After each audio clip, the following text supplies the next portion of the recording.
السلام علیکم ملګرو. مفتی محمد اسماعیل صاحب چې څه د تعارف محتاج نه دی، تاسو ټولې پیژنئ چې د ضلع مومند په سطحه باندې د علماء حق د علماء دیوبند ترجمانی کوي، د امت مسلمه ترجمانی کوي.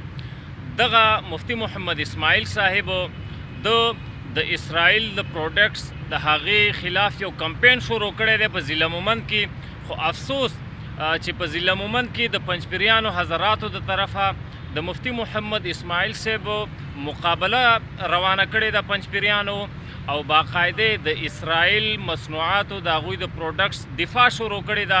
هغه ځکه چې په ضلع مومند کې د پنجپیریانو یو ایجنسي ده او کاروبار دی چې په 100 کې 60% په هغې کې تمام اسرائیلي پروډکټس هغه دوی لګیا دي سپلای کوي ضلع باجوړ، ناوګۍ ته او دغه شانتي سوران دره، میټۍ دره، دې ته باقاعده د دوی سپلای روانه ده. نو د هغې په وجه باندې دوی باقاعده دغه د اسرائیل د مصنوعاتو دفاع شروع کړې ده او د مفتی محمد اسماعیل صاحب مقابله شروع کړې ده. خو الحمدلله مفتی محمد اسماعیل صاحب باقاعده طور باندې مزاحمت شروع کړی دی او اعلان یې وکړو چې په عدالتي سطحه باندې موږ دې ته تیار یو، دا د عدالت ته راشي. دا موږ چیلنج کوو چې د دوی تمام 60% چې کوم پروډکټس دي هغه اسرائیلي مصنوعات دي.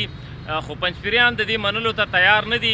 مفتی محمد اسماعیل صاحب د دوی عقیده هم چیلنج کړې وه، خو دوی میدان ته رانغله، شکست خورده او نن یې د اسرائیل پروډکټس باقاعده دفاع شروع کړې ده. نو مفتی محمد اسماعیل صاحب جرت غیرت ته موږ سلام پیش کوو. د چې کومه مقابله شروع کړې، الله دې دله جزای خیر ورکړي.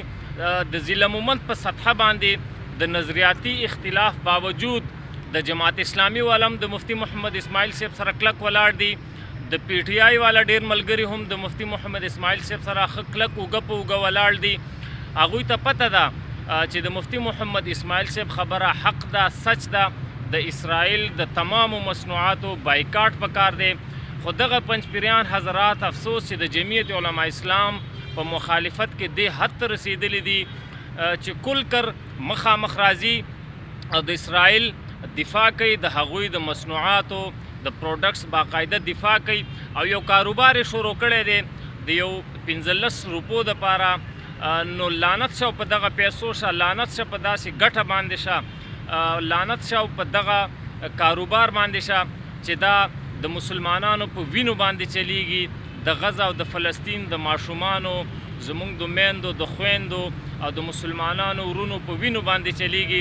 نو مفتی محمد اسماعیل صاحب ته موږ سلام پیش کوو. د ضلع مومند تمام غیرتمند مسلمانانو ته موږ دا پیغام پرېږدو چې د مفتی محمد اسماعیل صاحب کلک ملاتړ وکړئ، هغه پسې شاته ودرېږئ او د دغه اسرائیلیانو، د دغه یهودیانو بې غیرتو دلګانو او د دوی د ایجنټانو د دوی بایکاټ وکړئ. که دکانداران دي او که دغه پنجپیریان دي او که ټول دي، بالکل د دوی بایکاټ وکړئ او د اسرائیل مصنوعاتو بایکاټ وکړئ او ورسره د دغه پنجپیریانو چې باقاعده دفاع شروع کړي د دوی هم بایکاټ وکړئ.